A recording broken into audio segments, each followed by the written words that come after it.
కొప్పర్తి కథావాహిని శ్రోతలకు స్వాగతం.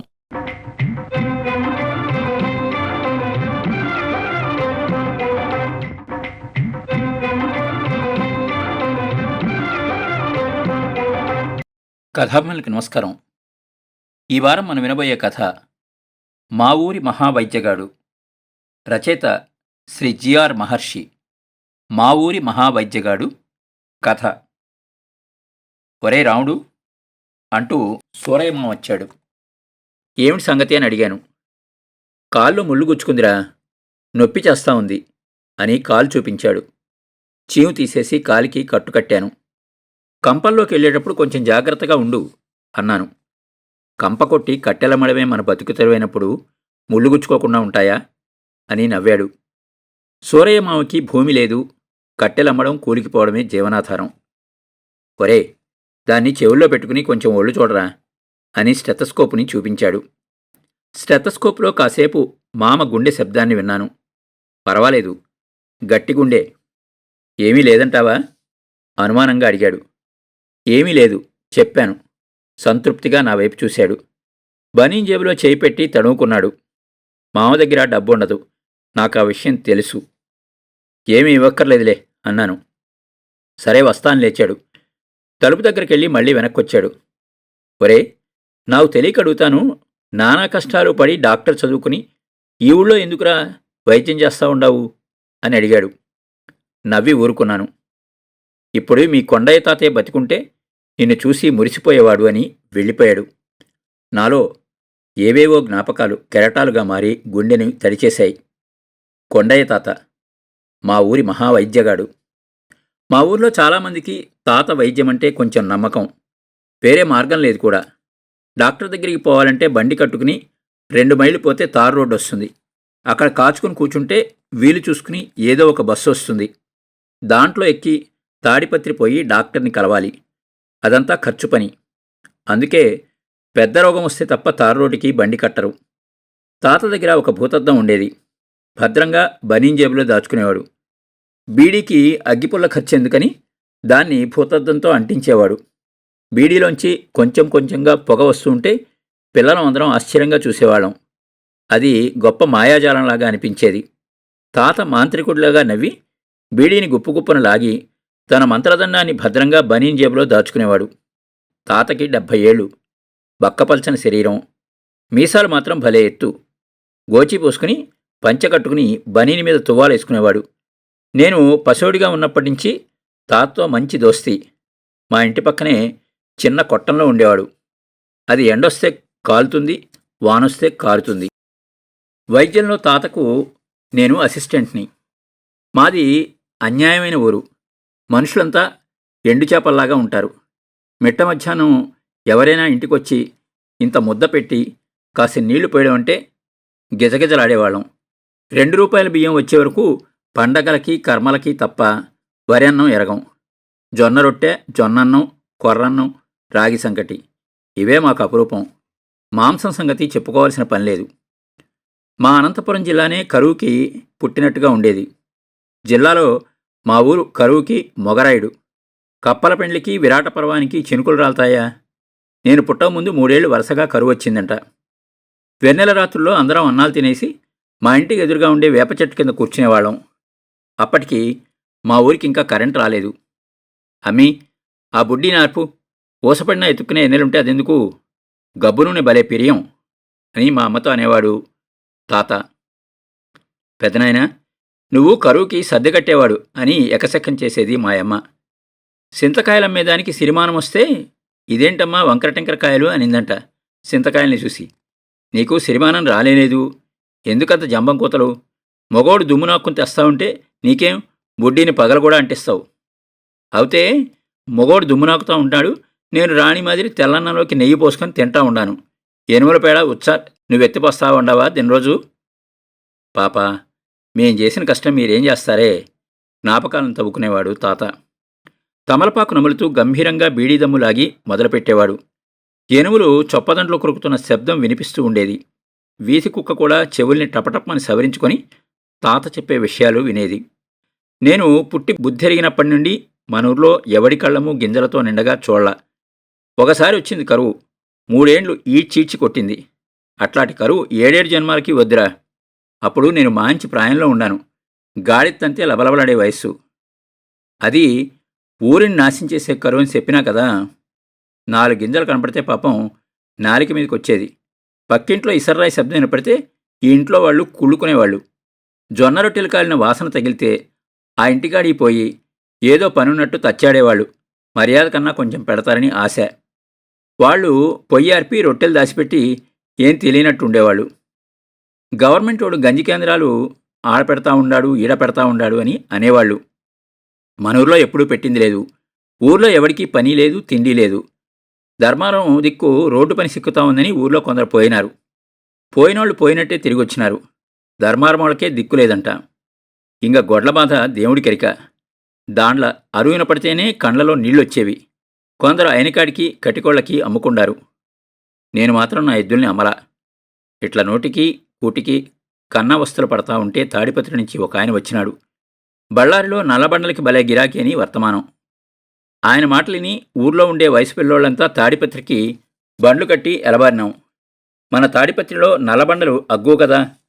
ఆడ బండలు తీసుకుని బళ్ళారికి ఎలబారినాం. బళ్ళారంటే ఏళ్ళలేదు, దగ్గర 100 మైళ్ళు. గుత్తి దాటల్లా, గుంతకలు దాటల్లా. ఆడ సగం కన్నడం, సగం తెలుగు మాట్లాడతారు. రాగి ముద్దలు, జొన్న రొట్టెలు సర్ది కట్టుకుని ఈ పొద్దు కోళ్లు కూసే టైంకి తాడిపత్రిడిస్తే రేపు కోళ్లు కూసే పొద్దుకి బళ్ళారి వస్తుంది. దోవలో ఎద్దుల బాధ చూసేకి కాదులే. దాండ్లకి కడుపు నిండా మేత ఏడ తెచ్చేది. చెలకోలతో పయ్యి పగిలితే కానీ ముందుకు పోవు. ఎట్లయితేనే బళ్ళారి చేయడం. బళ్ళారిలో మా తిక్కమొగాలు చూసి రూపాయి సొత్తు పావలాకి అడగబట్టినారు. బళ్ళారిలో బండలకి భలే గిరాకీ అని చెప్పిన తాడిపత్రి పెద్ద మనిషి అప్పుడు కనిపించుంటే ఎద్దులు నడిపించి బండికి ఆయన కట్టుందాం. ఇంతలో ఒక ఆయన మా దగ్గరకు వచ్చి ఏ ఊరు మంది అని అడిగినాడు. చెప్పినాం. ఆయన సంబరపడి నేను కూడా మీ పక్కనాయి తాడిపత్రి దగ్గర ముచ్చుకొట్టినాది అన్నాడు. సామి, మన దేశమంతా కరువు.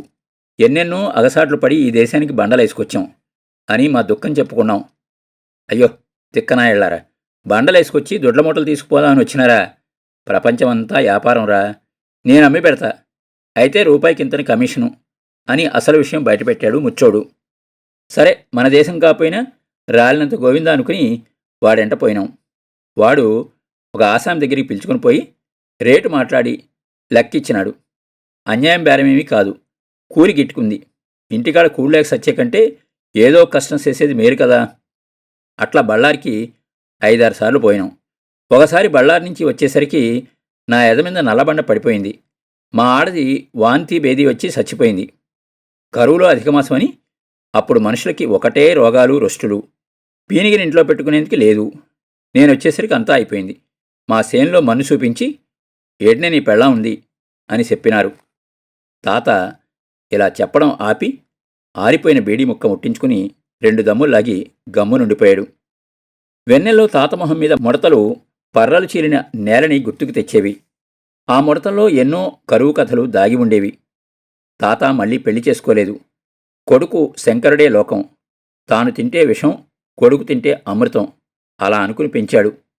శంకరుడికి చదువు అవ్వలేదు. పెళ్ళయింది. 4 పిల్లలు పుట్టుకొచ్చారు. తాతకుండేది 4 ఎకరాల భూమి. పంటల సంగతి తెలిసిందే. తాత, శంకరుడు, శంకరుడి భార్య ముగ్గురు గొడ్డు కష్టం చేసినా సగం కడుపే నిండేది. ఒకరోజు శంకరుడు బావమరిదొచ్చి, ఏంది బావా ఈ ఎగసాట్లు? రాళ్లని ఎన్నేళ్లు దునితే గింజలు పండుతాయి. కోయంబత్తూరు మిల్లులో కావలసినన్ని పనులున్నాయి. మనూరోళ్ళు ఆడుండారు. కష్టం చేసేదానికి ఏ ఆదేశమైతేనే పోదాం పద అని పురెక్కించాడు. శంకరుడికి పురుగు తొలిచింది. పెళ్ళాం బిడ్డలతో కోయంబత్తూరికి సిద్ధమైనాడు. ఇది తెలిసి తాత నిలువునా నీరైపోయినాడు. ఒరే శంకర, ఉన్నూరు ఇడిసిపోకూడదురా. మనకేం తక్కువ? పంటలు ఈసారి కాకుంటే ఇంకోసారి పండుతాయి. మన మాట కాదు, మన మనుషులు కాదు. అరవదేశంలో బంగారు ఓ పెట్టినా మనకొద్దురా అని చిలక్కి చెప్పినట్టు చెప్పాడు. ఏంది నాయనా నువ్వు చెప్పేది? కూడుంటే గుడ్డలేదు, కప్పుకునేందుకు ఉంటే పరుచుకునేందుకు లేదు. సీయల కురితిని ఎన్నాళ్ళేం చెప్పు? ఈడ ఎన్నేండ్లున్నా ఇదే బట్ట, ఇదే బువ్వ. ఈ భోగం నాకొద్దు నాయనా, పోదాం పద. బాగా బతికేదానికి ఏడైతేనే అని శంకరుడు మొండికేశాడు. అయితే నువ్వే పోరా శంకర, అరవకుడు నాకొద్దు, నేనేడ్నే ఉంటా అని చెప్పాడు తాత. ఊళ్ళో వాళ్ళు ఎంతో చెప్పి చూశారు. ఈ వయసులో ఉన్నూరిడిసి ఆ దేశం పోయి నేనేం పనిచేసేది? భూమికి భారమైనా పర్వాలేదు, బిడ్డలకి భారం కాకూడదు. అయినా నేను పోతే మీకందరికీ వైద్యం ఎవరు చేస్తాడురా అన్నాడు తాత. శంకరుడు బయలుదేరే రోజొచ్చింది. ఆ రోజంతా ఏం మాట్లాడకుండా తాత మౌనంగా ఉన్నాడు. తార్ రోడ్డుకి బండి బయలుదేరింది. ఆఖరి మనవణ్ణి భుజాల మీద ఎక్కించుకుని తాత బయలుదేరాడు. నేను కూడా రోడ్డు దగ్గరికి పోయాను. 1/2 కిలోమీటర్ దూరంలో బస్సు వస్తూ కనిపించింది. దాన్ని చూడగానే తాత ఒక్కసారిగా వలవలా ఏడ్చాడు. శంకరుడు, అతని భార్య కూడా ఏడవసాగారు. పిల్లలు మాత్రం బస్సు ఎక్కే సంబరంలో ఉన్నారు. బస్సు బయలుదేరేటప్పుడు తాత తన ఆఖరి మనవణ్ణి అక్కను చేర్చుకుని, వైద్యంలో నిన్ను నా అంతటోని చేస్తాననుకున్నాను, రుణం లేదు అని కళ్ళు తుడుచుకున్నాడు. అప్పుడు పోయిన శంకరుడు మళ్ళీ సంవత్సరం తర్వాత వచ్చాడు. డబ్బులు కడితే పని పర్మనెంట్ చేస్తారని భూమిని ఇల్లుని అమ్మాడు. తాతకి ఒక కొట్టం, కొట్టిపోయిన ఎనుము మిగిలింది. ఆ గొడ్డంటే తాతకి భలే ఇది. పొద్దున్నే లేచి దాని పయ్యి కడిగి మేపుకి తీసుకెళ్లేవాడు. ఒట్టిపోయిన గొడ్డుకి మేపు దండగా అమ్మిపారేయని ఎవరన్నా అంటే, ఇన్నాళ్ళు దాని పాలు తాగి ఇప్పుడు రొమ్ము గుద్దుతామా, తల్లి ముసలిదైపోయిందని చంపుకుంటామా అని తిట్టేవాడు. ఒకరోజు తాత ఇంట్లో లేడు. ఎనుముకి ఏమైందో కానీ కాసేపు గిలగిలా కొట్టుకుని చచ్చిపోయింది. తాత వచ్చి దాన్ని చూసి కళ్ళలో నీళ్లు పెట్టుకుని, ఇదంతా మోసగారు ఎనువురా, నేను ఇంట్లో లేనప్పుడు చచ్చిపోయింది, నేను ఉండుంటే ఏదో ఒక పసర తాగించి బతికించేవాణ్ణి అన్నాడు. పుండులాంటి తాత జీవితానికి వైద్యం ఒక పసరు లాంటిది.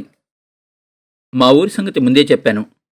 పంటలు లేక కరువొచ్చి చస్తా ఉన్నా మాకు కొట్లాట్లకేమీ తక్కువ లేదు. కొట్లాడితే మాకు పోయేదేముంది? ఆస్తులా పాస్తులా? ఊర్లో సగం కొట్లాట్లకు కారణం నీళ్లు. ఊరికంతా మంచినీళ్ళ బావి ఒకటే. జీవితంలో అసహనం, అసంతృప్తి అంతా కూడా బావి దగ్గర కొట్లాటల్లో వ్యక్తమయ్యేది. ఏమే, ఇంటికాడ పిల్లోనికి పాలేలాగా ఒక బిందె వెతుకుంటాను, రొంత ఇడుసు అనేది ఒక ఆమె. నీ కోదానికే కాదులే మా పిల్లలుండేది, మాకు ఉండరు, మేము పోవాలనేది మరొక ఆమె. నేనొచ్చి శానాసేపైంది, మీరే సేదుకుంటా ఉంటే మేం పోవద్దా, మాకు సంసారాలు లేవా? ఈ అమ్మ పట్టపురాణి వచ్చిందని నీళ్ళెడవండి. ఈ రకంగా ఆడవాళ్లు యుద్ధం ప్రారంభిస్తే మగవాళ్లు తలలు బద్దలు కావడంతో అది ముగిసేది. నాకు 10 ఏళ్ల వయసుండగా బావి ఎండిపోయింది. బోర్లొచ్చాయి. కాలంతో పాటు కొట్లాటల తీరు కూడా మారింది. కర్రలకు బదులు బాంబులొచ్చాయి. మా ఊర్లో ఒక సాయిబు ఉండేవాడు. ఆయనకి 6 పిల్లలు. సెంటు భూమి లేదు. కొన్నాళ్లు నూనె డబ్బా నెత్తిన పెట్టుకుని ఊరూరు తిరిగి అమ్మేవాడు. మరికొన్నాళ్లు కొలింపని చేసేవాడు. ఒకసారి 2 నెలలు పత్తా లేకుండా పోయాడు. జైల్లో పడినాడని, చచ్చిపోయినాడని ఊర్లో రకరకాలుగా చెప్పుకున్నారు. పుకార్లని గాలికి రేపుకుంటూ ఒకరోజు సాయిబు ఊర్లోకొచ్చాడు. ఆ రోజు నుంచి బాంబులు తయారు చేసేది మొదలుపెట్టాడు. తాడిపత్రి చుట్టుపక్కల కొట్లాట్ల కోసం, కోట్ల కోసం బతుకుతా ఉండే పల్లెలు చాలా ఉన్నాయి. ఆ ఊర్లో నాయకులు 10 మంది వెంట లేకుండా దొడ్డికి కూడా పోరు. వాళ్ళు గుట్టుచప్పుడు కాకుండా వచ్చి సాయిబు దగ్గర బాంబులు కొనుక్కుని వెళ్ళేవాళ్ళు. అప్పుడప్పుడు పోలీసులు వచ్చి సాయిబుని తీసుకుని పోయేవాళ్ళు. ఇంతటితో సాయిబు పని అయిపోయిందని అనుకునేవాళ్ళం. ఒక వారం పోయిన తర్వాత సాయిబు ఊర్లోకి వచ్చేవాడు. మన వెనక ఎవరూ లేరనుకుంటారు. తాడిపత్రి పెద్దరెడ్డి వచ్చి, ఈ సాయిబులు మనోడేరా అనేసరికి పోలీసు ఉచ్చపోసుకుని ఇడిచిపెట్టేసినారు అని మీసం మెలేసేవాడు.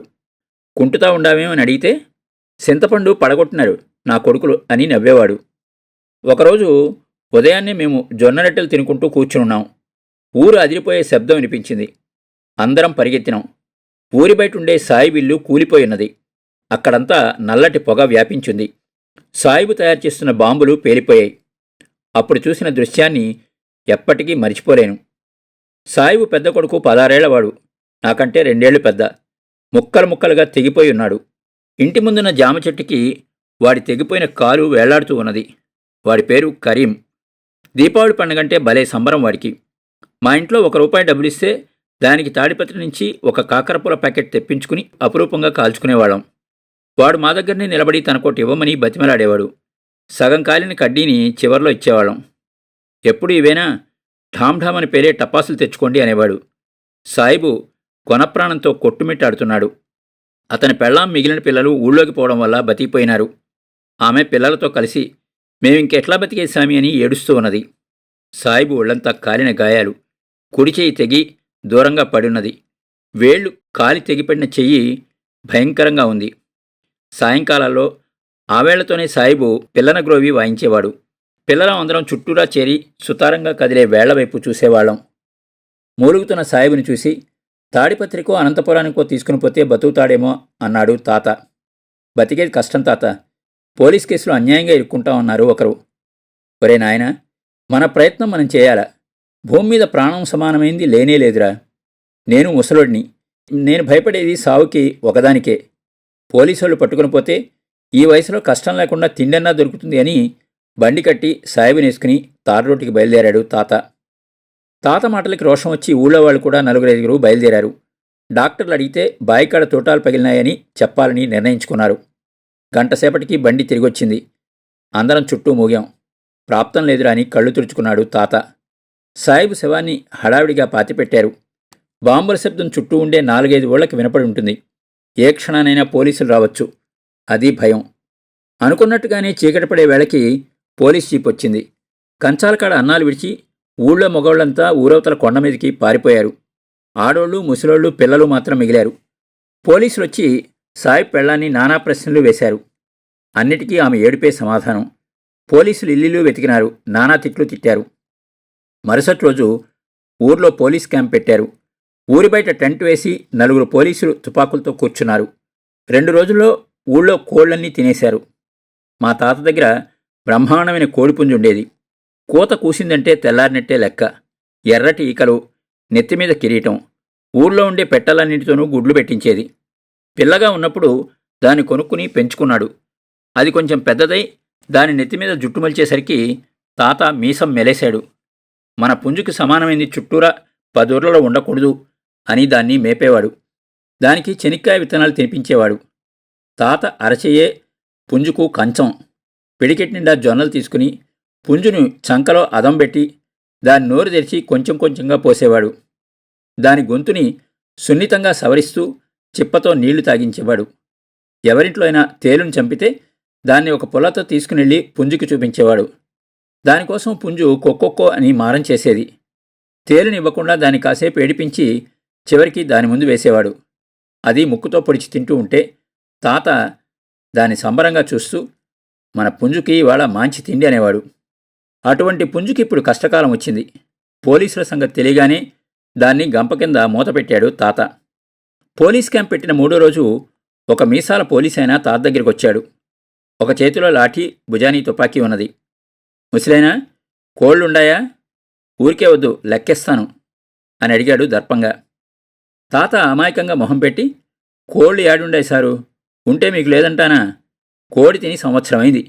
పోయిన మాలపున్నమికి తినిందే అన్నాడు. గంప కింది కోడి పరపరమని గీకుతా ఉన్నది. పోలీసైనా అది గమనిస్తాడేమని తాతకి ఒకటే ఇదిగా ఉంది. ఇదేం ఊరయ్యా, కోళ్లు కూడా లేవు విసుక్కున్నాడు పోలీసు. ఉండేటివన్నీ మీరే తినేస్తారు కదా సారు, ఆ మూట్లో ఉండే ఇంట్లో కోళ్లు ఉండాల చూడుపో అని పోలీసుని తొందరగా బదిలించుకోవడానికి ప్రయత్నించాడు తాత. పోలీసు వెళ్ళబోయాడు. కానీ పుంజుకు రోజులు బాగాలేవు. కొక్కొక్కో అని చావుని పిలిచింది. పోలీసైన ఆత్రంగా వచ్చి గంప తీసి పుంజుని చూశాడు. ఓర్ని అమ్మ, పహిల్వాన్ మాదిరిందే ముసలోడా, నా దగ్గర అబద్ధాలు చెబుతావా అని గర్జించాడు. తాత పోలీస్ చేతిలోని పుంజుని గబుక్కును లాక్కుని వదిలిపెట్టాడు. అది ఎగురుకుంటూ పోయింది. సారు, బిడ్డను సాకినట్టు సాకినా, దాని జోలి మాత్రం రావద్దు అని దీనంగా అన్నాడు. ముసలోడా, నువ్వేం ఊరికే ఇస్తావా? జాస్తి మాట్లాడుతున్నావే. ముందే కోడిని నాకు చూపించి, ఇదిగో సారు, కోడికి ఇంత అవుతుంది అని అడుగుంటే 20 కానీ 30 కానీ ఇచ్చుండేవాణ్ణి. మర్యాదగా ఇస్తావా, తుపాకీ ఉండేసి కాల్చి తీసుకుపోమంటావా అని బెదిరించాడు పోలీసు. తాత దెబ్బతిన్న పక్షి అయిపోయాడు. సారు, బీదోళ సొమ్ము తింటే కడుపుకి అంటదు అన్నాడు. ముసలైనా, కోడిని ఎన్నాళ్ళు మేపినా పంటి కిందకే కదా. కాలం తీరి న్యాయంగా చచ్చిపోయిన కోళ్లని ప్రపంచంలో ఏడన్నా చూసినావా అని పోలీసైనా కోడిని తిప్పబాడినాడు. ఏడన్నా ముండమోయించుకో, నీకు పేరు. ఉప్పు తినేవాడు చెప్పాలా? నా కోడి తింటే గొంతుకి ఎముక అడ్డం పడి సస్తావని శాపనార్థాలు పెట్టాడు తాత. భూమి మీద నీకే కోడినట్టు మాట్లాడుతుండవే, మాటలేం జోరగా వస్తుండాయి. లాఠీతో ఒకటి కొడితే నీళ్లు అడగకుండా సస్తావు. మోసేదానికి మీ ఊళ్ళో మొగోళ్ళు కూడా లేరు అంటూ మీదికొచ్చాడు పోలీసు. ఇదంతా చూస్తున్న నాకు కడుపు మండిపోతోంది. కానీ చిన్నవాణ్ణి, ఏం చేయగలను? పాపం పుణ్యం దేవుడు చూస్తాళ్లే పోలీసైనా. నా కోడిని పట్టుకునేకొచ్చి నన్నే కొడతానంటావా అక్కస్గా అన్నాడు తాత. ఈ మాటలు పట్టించుకోకుండా కోడిని ముప్పతిప్పలు పెట్టి పట్టుకుని చంకలో పట్టుకుని అదే పోతపోయినాడు పోలీసు. తాత మౌనంగా యోగిలాగా చెట్టు కింద కాసేపు కూర్చున్నాడు. ఉన్నట్టుండి పైకి లేచాడు. విసవిసా కొట్టంలోకి పోయి కోడికి ప్రతిరోజు నీళ్లు తాగించే టెంకాయ చెప్పని తీసుకొని బలం కొద్దీ విసిరేశాడు. అది కంప చెట్ల మీదుగా వెళ్ళి ఒక రాయి మీద పడి టప్పని ముక్కలైంది. కడుపుకు పుట్టిన కొడుకే లేకుండా పోయే, ఇంక కోడిదే ఉంది అని దుఃఖంతో గొణుక్కున్నాడు తాత. మరుసటి రోజు ఉదయాన్నే నేను తాత చేతిలో సంచులు పట్టుకుని బయలుదేరాం. సంచుల్లో మొక్కజొన్న పిండి, మిరపకాయలు ఉన్నాయి. కొండపైనుండే మా వాళ్ళకి అవి అందించాలి. కొండకి పోలీస్ స్టేషన్ మీదుగానే పోవాలి. మేం పోతూ ఉంటే మీసాల పోలీసైనా పిలిచాడు. తాత అతని వైపు కూడా చూడలేదు. దీంతో ఆయనే వచ్చాడు. ఇదిగో ముసిలైనా, నీ కోడింత నన్ను కోపం పెట్టుకో మాకు. నేను పోయే లోపల నీ కోడి లెక్కిస్తాను. మాట వరుసగా అడుగుతాను, నువ్వు మంచి వైద్యగాడి వంటనే అన్నాడు పోలీసు. ఆ మాటకి తాత ముఖం కొంచెం వెలిగింది. చుట్టూరా పొదూర్లలో దీపాలు పెట్టేయాలకి మన పేరు తలుసుకుంటారు అన్నాడు గర్వంగా. ముసిలైనా, నాకు జబ్బుడ్డాది. ఇష్టాన్నం తిన్నా, తినింది ఆలస్యం చెంబు పట్టుకుని పోవాల్సిందే. ఏదైనా మంది సామి అన్నాడు పోలీసు. అదేం భాగ్యం, సాయంత్రం గాడిదాకు పసరిస్తాను, తాగుదువుగాని. ఒక మాట, గాడిదాకు దొరకాలంటే సేనంతా ఎతకాల. నువ్వు మీ నేస్తగాళ్ళకి ఈ విషయం, పసరు విషయం చెప్పొద్దు. వాళ్ళు కూడా పసరు కావాలంటే నాకు కష్టం. ముద్దకి బిస్మిల్లా అనాలంటే నాతో కాదు. సాయంత్రం పెళ్లి మాదిరి వచ్చి నా కొట్టంకాడ పసరు తాగి మూతుడుచుకుని పో ఉత్సాహంగా చెప్పాడు తాత. అక్కడి నుంచి ఇద్దరం కొండై బయలుదేరాం. తాత, గాడిదాకు పసరు పశువులకు కదా తాగించేది అని అడిగాను. ఈ పోలీసోడు కూడా పసరమేలే. ఇదెంత అన్యాయం చూడరా. పాపమని పాలు పోస్తే ఎన్నపూసలో వేలు పెట్టినట్టు కోడి నేనే ఇచ్చి, అది అడిగేకి మందు కూడా నేనే ఇయ్యాలా? తిన్న నా పుంజుని వాడితో ఏరిగించకుంటే నా పేరు కొండయ్య కాదు అన్నాడు. మా వాళ్ళకి దినుసులిచ్చి వచ్చేటప్పుడు చేనులో గాడిదాకు కోసేదానికి దిగినాం. తాత, గాడిదాకు ఎక్కువగా ఉన్నట్లేదే అన్నాను. ఎత్తిపోయే సంసారానికి ముందు కుడికాలైతేనే ఎడమకాలైతేనే, కంటికి కనిపించింది ఆకు కోసి పారెక్కు అన్నాడు. సాయంత్రం పోలీసు ఆయన కుశాలగా వచ్చి పసరు తాగిపోయినాడు. ఆ రోజు రాత్రి తాత నన్ను నిద్రలేపి, ఈ పాటికి పోలీసుడి ముడ్డి పంచరై ఉంటుంది కదా అని అడిగాడు. సామి, నీ సంబరం సంకనాకిని, నన్నెందుకు నిద్రలేపుతావని విసుక్కున్నాను. దెయ్యం పట్టినప్పుడే చెప్పుతో కొట్టాల అని పడుకున్నాడు. మరుసటి రోజు తెల్లారగానే పోలీస్ స్టేషన్ దగ్గరికి వెళ్ళాం. మీసాల పోలీసు ఆయన కనిపించలేదు. మీసాలైన లేడా సారు అక్కడున్న మరో పోలీసుని అడిగాడు తాత. వాడి కథ చెప్పుకోపని లేదు అన్నాడు ఆ పోలీసు. ఏమైంది సారు అని అడిగాడు తాత. రాత్రి ఏమి తిన్నాడో ఏమో, ఒకసారి చెంబు తీసుకుని కంపల్లోకి పోయినాడు. వచ్చి అట్లా కూర్చుండాడో లేదో మళ్ళా చెంబు తీసుకుని పరిగెత్తినాడు. మూడోసారి చెంబు తీసుకుని పోయే టైం కూడా లేదు. టెంట్ అంతా గబ్బు పట్టించాడు. 4 బిందెలు నీళ్లు కొడితే గాని వాసన వదలలేదు. రాత్రంతా తూంపారినట్టు పారిందిలే. చీకట్లోనే లేచి తాడిపత్రి పోయినాడు. తార్ రోడ్డు వరకు నేనే వదిలిపెట్టినా. అక్కడికి పోయే లోపలే 2-3 సార్లు అయింది. బస్సులో ఏమేమి ఒకసాటో అని గట్టిగా నవ్వాడు ఆ పోలీసు. మాకిద్దరికీ నవ్వి నవ్వి కడుపు కుట్టుపట్టుకుంది. తాత, పోలీసు ఆయన ప్రాణాలకేం అపాయం లేదు కదా అని అడిగాను. ఏమాయ్, నేను నీ కళ్ళకి ఎట్టా కనపడతా ఉన్నాను? పగోడు వచ్చినా ధైర్యం ఉంటే ఎదురుగా పోయి కొట్లాడాల, అంతేగాని మందు పెట్టి చంపుతామా? వాడికేం కాదు, సంచి దులిపినట్టు దులుపుతుంది అంతే. అన్యాయంగా నా కోడిని తిన్నాడే, మనం ఈ మాత్రమైనా చేయకుంటే ఎట్లా అని గట్టిగా నవ్వాడు. ఆ రాత్రి నన్ను నిద్రలేపి, పోలీసుడికి రోగం కుదిరిసింది కదా అన్నాడు. ఈసారి నేను విసుక్కోలేదు. కడుపు పగిలేలాగా నవ్వాను. ఆ మరుసటి రోజే ఊళ్ళో పోలీస్ క్యాంపు ఎత్తేశారు. ఎలక్షన్లు రావడంతో కేసు కూడా లేకుండా పోయింది. కొండమించి మా వాళ్ళు భూమి మీదకి దిగారు. పోలీస్ అయిన పారుడి వ్యవహారం ఊర్లో చెప్పుకుని నవ్వుకున్నారు. 1 నెల తర్వాత మా ఊరోళ్ళది పెళ్లి ఉంటే నేను తాత తాడిపత్రికి పోయినాం. మెయిన్ రోడ్లో పోతా ఉంటే ముసలాయనా అని ఎవరో పిలిచినట్లు అనిపించింది. ఎదురుగా మీసాల పోలీస్ ఆయన. ఉలిక్కిపడినట్టు చూడనట్టుగా వెళ్ళిపోవాలి అనుకున్నాం. పోలీస్ ఆయన గబగబా వచ్చి తాత చేపట్టుకుని, నన్ను కనుక్కోలేదా అన్నాడు. తాత కళ్ళకి చేయడ్డం పెట్టుకుని చూస్తూ, ఈ నడుమ సూపు సరిగా లేదు పాపోడా అన్నాడు. మీ ఊర్లో పసరు తాగించినావే, ఆ పోలీసోణ్ణి అన్నాడు. నువ్వా నాయనా, బాగుండావా అని అడిగాడు తాత ఎలాగూ దొరికిపోయామన్న ధీమాతో. నీ ఫోటోకి పటం కట్టించి పూజ చేసుకుంటున్నాను సామి. నా రోగం బాగు చేసినావు. పసరు తాగిన తర్వాత 2-3 రోజులు దుమ్ము లేపిందిలే. నీ కోడిని తిన్నానన్న కోపం మనసులో పెట్టుకుని నాకేదో చేసినావని భయపడినాను. తర్వాత కడుపు రాయి మాదిరి బిగుసుకుంది. ఇప్పుడేం తిన్నా భయం లేదు. రోజుకి ఒక పూట పోతే చాలు ఆనందంగా చెప్పాడు పోలీసు. తాత నేను ఇద్దరం ఆశ్చర్యపోయాం. ఇదిగో ముసలాయనా, ఒకరి సొత్తు అన్యాయంగా తినేవాణ్ణి కాదు. ఈ 30 రూపాయలు తీసుకో, నీ కోడి ఖరీదు అని 3 10 రూపాయల నోట్లు తీశాడు. లెక్కెందుకులే పోలీసైనా, రోగం బాగైంది అంతే చాలు అన్నాడు తాత. అయ్యో, నీ రుణం నాకెందుకు సామి అని బలవంతంగా తాత చేతిలో డబ్బు పెట్టాడు పోలీసు. ఒరే నాయనా, పెద్దోడిని ఒక మాట చెబుతాను వింటావా అన్నాడు తాత. మా నాయన లాంటివాడి మంచి చెబుతావు కానీ చెడు చెబుతావా అన్నాడు పోలీసు. 10 మంది ఉసురు కొట్టుకుని తినే తిండి ఎప్పటికీ అరగదురా. ఆ శాపం నీకే కాదు, నీ బిడ్డలకు కూడా తగులుతుంది. ఇంకైనా బుద్ధితో బతుకు అని చెప్పి ముందుకు నడిచాడు తాత. కాసేపు ఏమీ మాట్లాడకుండా గమ్ము నుండి, మన వైద్యం పవర్ చూడరా, సెడ్డ చేసేకిపోయినా మంచే జరిగింది అని చేతిలోని 30 రూపాయలు చూసి, మంచి మిలిటరీ హోటల్ ఆడుందో చూడరా, సీయల కూర తిని శానా దినాలైంది అన్నాడు. మిలిటరీ హోటల్లో మాంసంతో భోజనం చేశాం. మన కోడి ఈ రకంగా రుణం తీర్చుకుంది చూడరా అని మాంసం ముక్కని ఆప్యాయంగా నవ్వులుతూ అన్నాడు తాత. తాత భోజనాన్ని ఎంత ఇష్టంగా తింటాడో చూసి తీరాలి. అదొక మహాకావ్యం. ఒకే ఒక రాగి ముద్ద వండుకుంటాడు.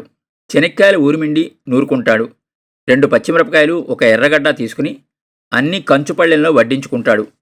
రాగి సంగటిని కొంచెం కొంచెంగా తీసుకుని ఊరిమిండిలో అద్దుకుని నోట్లో పెట్టుకుంటాడు. పచ్చిమిరపకాయని కసుక్కున కొరికి నములుతాడు. సగం నమిలిన తర్వాత ఎర్రగడ్డని కొరుక్కుంటాడు. ఒకే ఒక రాగి సంగటి ముద్దతో అరగంట భోజనం చేస్తాడు. అంతా అయిన తర్వాత వేళ్లని ఇష్టంగా నాకుతాడు. తరువాత ఒక వేలితో పళ్ళాన్ని శుభ్రంగా తుడిచి దాన్ని నోట్లో పెట్టుకుంటాడు. అప్పుడు చెయ్యి కడుక్కుంటాడు. నిజానికి పళ్ళెం కడిగే పనిలేదు. అయినా ఒక చెంబు నీళ్లతో దాన్ని శుభ్రంగా బూడిద వేసి కడుగుతాడు. మా ఊళ్ళో ఒక పళ్ళెం కడగడానికి గ్లాసు నీళ్ల కంటే ఎక్కువ వాడరు, నీళ్ల కరువు కదా. పళ్ళెంలో తన నీడ చూసుకుని దాన్ని గోడ కానిస్తాడు. తాత సంవత్సరానికి 2 సార్లు సారాయి తాగేవాడు. పేర్ల పండక్కి, మాల పున్నమికి. పేర్ల పండగ నాడు చూడాలి ముసిలోడి జబర్దస్తి. తప్పెట కొట్టేవాడి చేతులు పడిపోయేవి కానీ తాత చిందులు మాత్రం ఆగేవి కాదు. తరువాత పెద్ద పెద్ద బండరాళ్ళని, ఆంజనేయుడు సంజీవి పర్వతాన్ని ఎత్తిన సులభంగా ఎత్తిపడేసేవాడు. పెళ్లాల పక్కన పడుకుని పిల్లల్ని కనేది మొగతనం కాదురా, ఆ పని కుక్కలు కూడా చేస్తాయి. ఈ ఊర్లో మొగోడెవడైనా ఉంటే నాతో పాటు ఈ రాయిని ఎత్తమను అని సవాల్ విసిరేవాడు. ఆ రాత్రి ఊర్లో చాలామందిని యుద్ధానికి పిలిచేవాడు. పైసా ఖర్చు లేకుండా ఆ రోజు ఊళ్ళో వాళ్ళందరికీ పెద్ద వినోదం. తాత భలే కష్టజీవి. పనుల కాలం వచ్చినప్పుడు చేలల్లో కూలికిపోయేవాడు. వయసు వాళ్లతో సమానంగా పనిచేసేవాడు. తాత పనిలోకి వస్తే అందరికీ ఉత్సాహంగా ఉండేది. పనిచేస్తూ రాయబారం పద్యాలు అద్భుతంగా పాడేవాడు. వయసులో ఉన్న ఆడపిల్లలతో సరసాలేవాడు. ఏం పిల్ల, పెళ్ళై 2 ఏళ్లైనా పిల్లోళ్ళు లేరు, నీ మొగుడిని నా దగ్గరికి పంపు, మోకాళ్ళ సత్తుకి మంచి మందిస్తా అనేవాడు. అలాగే ఏం పిల్ల, నన్ను ఉంచుకుంటావా అని మరో పిల్లని ఉడికించేవాడు. ఉంచుకుంటే నాకేం సొమ్ములు చేయిస్తావు అని అడిగేది ఆ పిల్ల. బీదోని నాతో కాదులే తల్లి అనేసేవాడు. వెనకటికి నీలాంటొకడు పిల్ల ఊరికే వస్తుందంటే నేను నా మనవడు రెడీ అన్నాడంట. సొమ్ము ఇయ్యాల్సి వస్తుందంటే నేను ముసలోడిని, నా మనవడు పనోడు అన్నాడంట అని ఆ పిల్ల ఏదో ఒక కథ చెప్పేది. వ్యవసాయం పనులు లేనప్పుడు తాత కట్టెలు కొట్టేవాడు. కట్టెలకి గిరాకీ లేనప్పుడు వాటిని కాల్చి బొగ్గులు చేసి అమ్మేవాడు. కట్టెలు కాల్చి బొగ్గులు చేయడం భలే తలనొప్పి పని. మట్టితో బట్టి తయారు చేసి కట్టెలు కాల్చాలి. వాటిని అప్పుడప్పుడు చూసుకుంటూ ఉండాలి. లేదంటే కట్టెలు పూర్తిగా కాలి బూడిదైపోతాయి. నేను తాత బట్టి దగ్గర కొనికిపాటు పడేవాణ్ణి. తాత ఎన్నెన్నో కథలు చెప్పేవాడు. అన్ని కథల్లో అంతర్లీనంగా ఉండే సారాంశం ఒకటే, మనుషులు మనుషుల మాదిరిగా బతకాలి అని. నేను 10వ తరగతి ఫస్ట్న పాస్ అయ్యాను. ఇంటర్ చేరాలంటే తాడిపత్రి పోవాలి. మా పక్క ఊరైన యాటికిలో హైస్కూల్ ఉండేది. 3 మైళ్ళు నడిచెళ్ళి చదువుకున్నాను. తాడిపత్రి 15 కిలోమీటర్ల దూరం నడవడం సాధ్యం కాదు. తాడిపత్రిలోనే ఉండి చదువుకోవాలి, ఖర్చు పని. అయినా మా నాయన నన్ను చదివించడానికే నిశ్చయించుకున్నాడు. నేను తాడిపత్రికి పోయే రోజు తాత నన్ను పిలిచి, మీ నాయన్ని పసోడిగా ఉన్నప్పటి నుంచి నేను చూస్తూ ఉండాను. వాడికి తీపి పదార్థాలంటే చాలా ఇష్టం. పెళ్ళిళ్ళు శుభకార్యాలకి పోతే అక్కడ లడ్డో మైసూర్పాకో పెడతారు కదా, ఒక్కటి కూడా నోట్లో పెట్టుకునేవాడు కాదు. ఒక కాగితంలో దాండ్లని కట్టుకుని ఇంటికి తెచ్చి మీకిచ్చేవాడు. తన నోరు కట్టుకుని మిమ్మల్ని సాకినాడు. మీ నాయన నెత్తురు సుక్కలు బొటబొట రాలితే అవి రూపాయి బిళ్ళలైతాయి. ఇది మనసులో పెట్టుకుని చదువుకో, ఊరికి ఇంటికి అపకెత్తి తేవద్దు అన్నాడు. నేను కళ్ళనీళ్లు తుడుచుకుని తాడిపత్రికి వెళ్ళిపోయాను. తర్వాత 3 నెలల పాటు మా ఊరికి రావడానికి కుదరలేదు. ఒకరోజు మా సూరయ్య మాకు బజార్లో కనిపించి, కొండయ్య తాత ఆరోగ్యం ఏం బాగోలేదురా, రేయింబగలు ఒకటే దగ్గు అని చెప్పాడు. నేను వెంటనే ఊరికెళ్ళాను. తన కొట్టంలో కుక్కిమంచంలో కూర్చునున్నాడు తాత. నన్ను చూడగానే, ఏమాయ్ ఎప్పుడొచ్చావు అని పెద్దగా దగ్గాడు. మనిషి చిక్కిపోయినాడు. ఆరోగ్యం బాగాలేదంటనే అన్నాను. వయసైపోయింది కదా. నవ్వడానికి ప్రయత్నించాడు. కణేల్ కణేల్మని దగ్గొచ్చింది. మందు తీసుకుంటున్నావా తాత అని అడిగాను. ఇదేం కాదులేరా, పసరత అయితే పోతుంది. తాడిపత్రి సంగతులు చెప్పు. మాట మార్చడానికి ప్రయత్నించాడు. ఇది నీ పసరికి తగ్గే జబ్బు కాదు అన్నాను. తెక్కలోడి మాదిరి మాట్లాడద్దు, నాకంటే వైద్యగాడుండా అన్నాడు డాంబికంగా. మొండి మాటలు మాని తాడిపత్రికి బయలుదేరు, డాక్టర్ దగ్గర చూపిందు కాని కోపంగా అన్నాను. తాత ఏమీ మాట్లాడకుండా బీడీ ముట్టించుకున్నాడు. ఒక దమ్ము లాగేసరికి దగ్గుతో ఉక్కిరిబిక్కిరైపోయాడు. బీడీ ఆర్పి గాజు కళ్లతో కాసేపు శూన్యంలోకి చూసి, నాకొచ్చిన జబ్బు నా పసరికి తగ్గేది కాదని నాకు తెలుసు.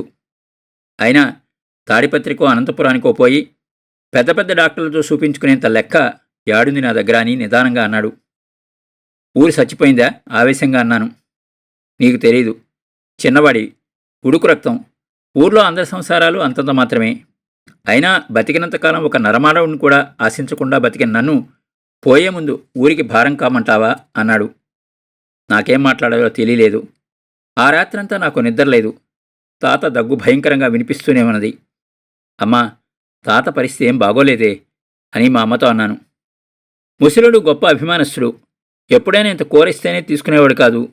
ఈరోజు ఊళ్ళో వాళ్ళు సాయం చేసేదానికి వస్తే ఒప్పుకుంటాడా అన్నది. ఆ తర్వాత 4 రోజులు గడిచాయి. మనిషిని తాడిపత్రిలోనే ఉన్నాను కానీ నా గుండె ఊళ్ళోనే కొట్టుమిట్టాడుతూ ఉండేది.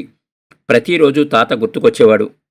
ఒకరోజు సాయంత్రం సూరయ్యమ్మ వచ్చి, మీ తాత పానం రోజుల్లో ఉండాది, నిన్ను చూడాలని తనకలాడుతూ ఉండాడు అని చెప్పాడు.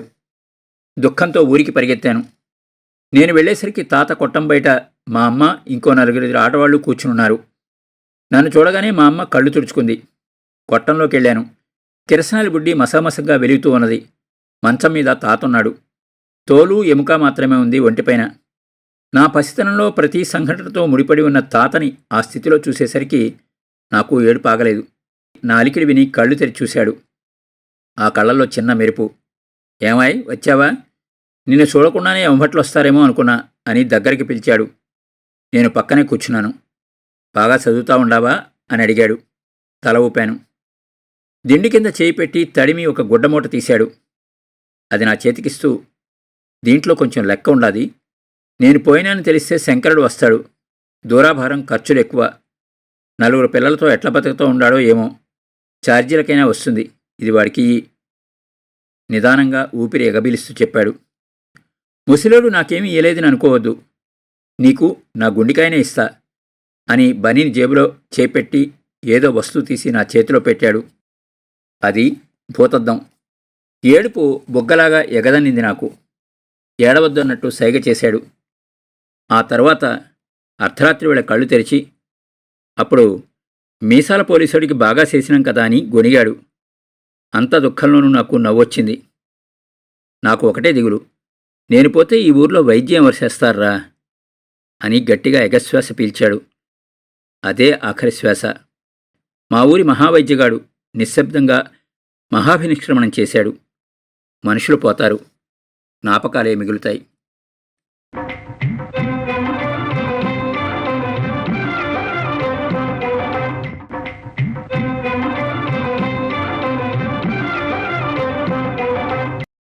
విన్నారు కదండి, జిఆర్ మహర్షి గారి కథ మా ఊరి మహావైద్యగాడు. మరో మంచి కథతో మళ్ళీ కలుద్దాం. అంతవరకు సెలవు. మీ కొప్పర్తి రాంబాబు, విశ్రాంతి ఉద్యోగి, ఇండియన్ బ్యాంక్, విజయవాడ.